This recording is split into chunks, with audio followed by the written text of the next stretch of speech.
সাবেক প্রধানমন্ত্রী বেগম খালেদা জিয়ার জন্য আমরা দোয়া করব। দেখেন মানুষের ভাগ্য কিরকম।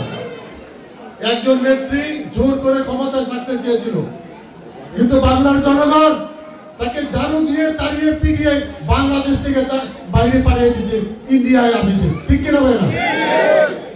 আরেকজন নেত্রীর জন্য আজকে বাংলাদেশের কোটি কোটি মানুষ দোয়া করতেছে যেন উনি সুস্থ হয়ে বাসায় ফিরে যান। ঠিক কিনা ভাই না? কারণ এই বেগম খালেদা জিয়া সারা জীবন জনগণের কথা বলেছেন, গণতন্ত্রের জন্য সংগ্রাম করেছেন। উনি সব পেশার মানুষের জন্য কথা বলেছেন।